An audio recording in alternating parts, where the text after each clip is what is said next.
Hi అండి. Welcome back to వీకే రుచులు. వీకే రుచులు మీన్స్ వెంకటరెడ్డి అండ్ కల్పన. నేను ఈరోజైతే తెలంగాణ స్పెషల్ సర్వపిండి అయితే చూపిస్తున్నాను. మీకు కనుక ఈ వీడియో నచ్చితే లైక్ చేయండి, షేర్ చేయండి, సబ్స్క్రైబ్ చేసుకోవడం మాత్రం మర్చిపోవద్దు. ఇది ఎలా ప్రిపేర్ చేయాలో స్టెప్ బై స్టెప్ చూపిస్తాను. ఫస్ట్ అయితే ఒక ప్లేట్లో ఆనియన్, పచ్చిమిర్చి, వెల్లుల్లి, జీలకర్ర ఇవన్నీ తీసుకొని కడిగి అన్నీ తీసేసి తోలు తీసేసి చిన్నగా కట్ చేసుకొని మిక్సీ బౌల్లో వేసుకొని మిక్సీ పట్టుకోవాలి. తర్వాత పిండి తీసుకోవాలి. ఇది వరి పిండి. ఈ పిండి మనకి తీసుకొని అది జల్లించుకొని దాంట్లో నువ్వులు వేసుకోవాలి. అలాగే నువ్వులు వేసుకొని తర్వాత పల్లీలు అయితే కొంచెం ఫ్రై చేసుకోవాలి.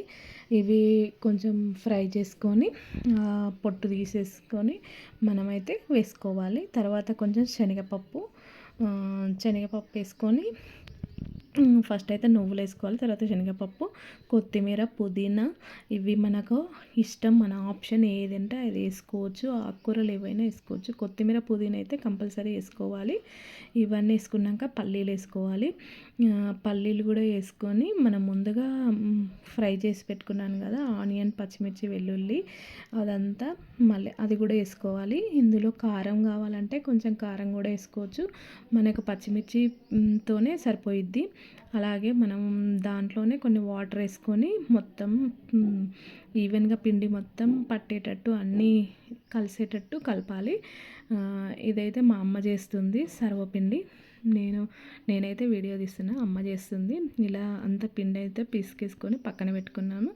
అలాగే ఒక ప్యాన్ తీసుకొని దానికి ఆయిల్ పెట్టుకొని ఇలా ఒత్తేసుకోవాలి. ఇలా ఒత్తుకొని సన్నగా ఒత్తేసి దీంట్లో ఆయిల్ వేసుకోవాలి. మళ్ళీ కొంచెం హోల్స్ పెట్టుకోవాలి. దగ్గర మధ్యలో కొంచెం హోల్స్ పెట్టుకోవాలి.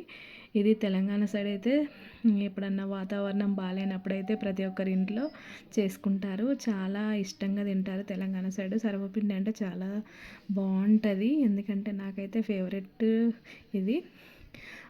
అలాగే ఇదంతా ఈవెన్గా మొత్తం పల్చగా ఒత్తేసుకొని మళ్ళీ కొంచెం ఆయిల్ వేసుకోవాలి. మధ్యలో హోల్స్ పెట్టాలి. అలా హోల్స్ పెట్టేసి స్టవ్ పైన పెట్టుకొని చిన్న మీడియం ఫ్లేమ్ పెట్టేసుకొని చుట్టూ కాల్చుకోవాలి. ఇది చుట్టూ కాలాలి. మనము కొంచెం టైం తీసుకుంటుంది, మెల్లగా కాలుతుంది. ఇది ఎందుకంటే స్టవ్ హై ఫ్లేమ్లో పెట్టొద్దు, స్లోగానే పెట్టేసుకోవాలి. ఇలా అయితే కంప్లీట్ అయిపోయింది. సర్వపిండి అయితే కంప్లీట్ అయింది. చాలా బాగుంటుంది. కొంచెం పిల్లలకు కానీ పెద్దలకు కానీ చాలా ఇష్టపడతారు. మీకు ఈ వీడియో నచ్చితే ఒక లైక్ చేయండి, సబ్స్క్రైబ్ కూడా చేసుకోండి.